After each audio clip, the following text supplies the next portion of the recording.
Could you introduce yourselves, just for the tape? Blake Harris. My name is Michael Rudez. Blake, you're the director. Michael, you are the producer. Is that correct? Yes, and I also act in the show as well. Blake actually got everything together at first, and he cast me. And then I was kind of really interested with the social media aspect in theater. And Blake said that his piece was about the media. And that's when I said, ooh, I'm already in the show. Let me produce this as well, because our worlds are kind of colliding here. So that's when I kind of jumped on as producer. Didn't you say that this play was written in the 19th century? Yeah, it was written in 1837 by Buchner, and what's so interesting is he actually died while writing this piece, and so it's an unfinished work.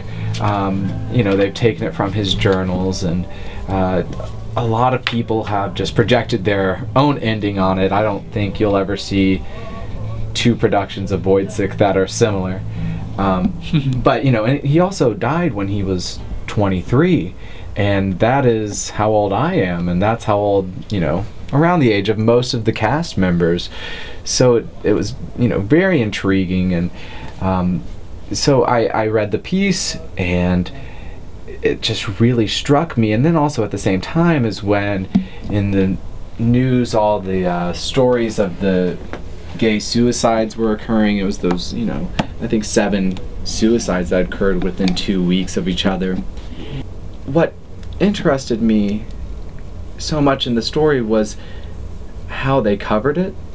So often they would just not focus on the victims, and they tried to displace blame on anything but the fact that they were being treated differently. And it just really... Because they were gay. Exactly, because they were gay, and it was so confusing to me, and how they just like could sweep these people under the carpet and say, oh, it wasn't because of that, it was something else. And so the script of WUTC fell into my lap around that time. Some professors had really encouraged me to look at this piece, and when I read it, for some reason, that media coverage and this story just hit head on for me. Where is the nexus between those two? Where's the nexus? Well, you know, what's interesting is WUTC comments on social classism. And that's why Buchner was writing it, was the effects Where did Buchner live when he wrote this? Germany. Okay. It's a German piece. And so he was focusing on the detrimental effects that classism can have on someone, and they can become completely consumed by this. Most of the action in this story takes place in WUTC's mind. And so this was kind of the precursor to Expressionism. And as I like to say, it was Expressionism before it was cool. Instead of focusing solely on classism, just shift it to heterosexism. I didn't know if it would work. So I read the play again with that in mind. And we haven't changed the dialogue. All we have done is just change the world that he's in, which is not uncommon for Expressionism. There are no chairs in our production. We have all TVs.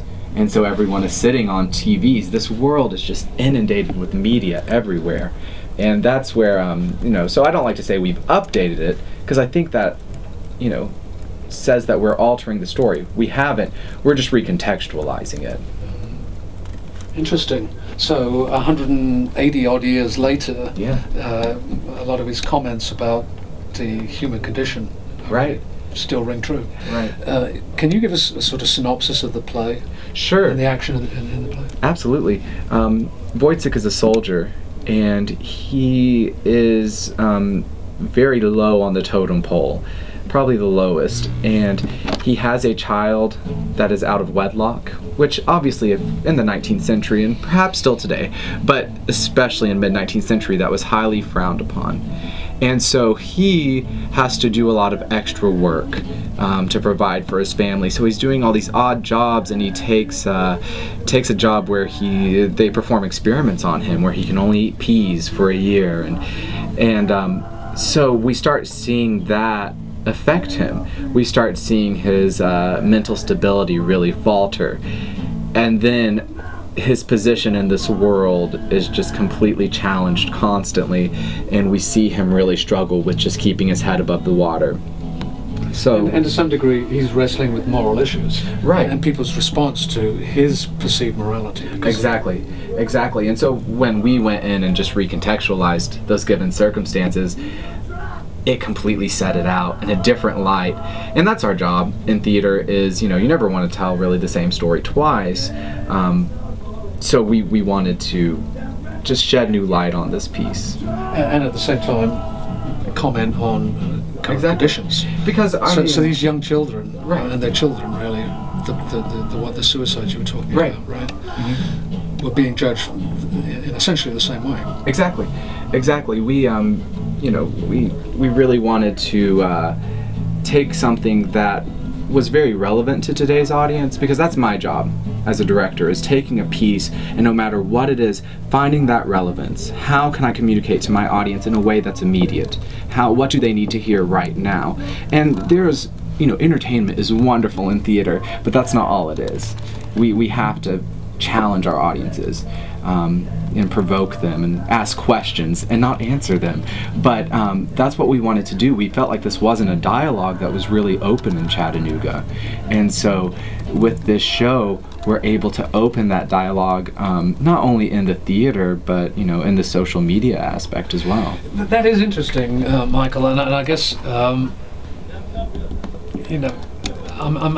must admit I'm having a little trouble, and as far as media in the realm of the original play, it didn't really exist other than the print media, did it? Nope. No. But at the same time,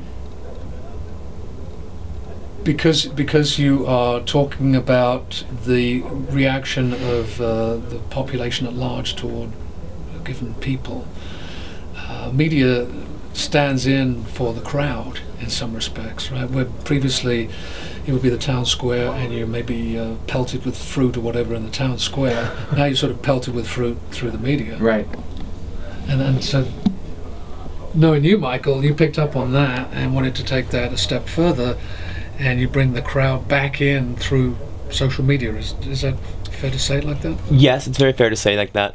Also, I like to jump off the idea, like Blake was saying, 23. He was 23 when he died. We're all around the age of 23. I think the oldest person in our cast is 29. Right. So how do you reach an audience that we're targeting between the ages of 18 and 30? And you use what communicates to them, which is Facebook and Twitter and all those type of blogs. So the plan is to have the audience not turn off their cell phones. It's a major theater faux pas that I thought was always very stupid. I'm like, I want to keep my cell phone on, but we're allowing the audience to keep their cell phone on, and we're telling them to take pictures, we're telling them to live tweet, we're telling them to update Facebook, take video if they want to, so that you can engage in a conversation with each other, as well as, so it's not just one way. So it's not just the actors telling you a story. You're having a story with the person across from the audience, and hopefully in that way that the show WUTC becomes more of a prompt for a discussion in a virtual world as well as just a physical space theater. Blake was talking about, in time there's a kind of parallel between what you were saying, Blake, about the media coverage of these stories. So in effect you're creating media coverage of your story, right? Commenting on the media coverage of those stories. Yeah, we really wanted perhaps the same effect. Yeah, and we wanted to comment on that directly. We wanted, many of us would agree that the media creates this objectified image of most groups, because if we can objectify them, we can situate them, and if we can situate them, we don't have to deal with them.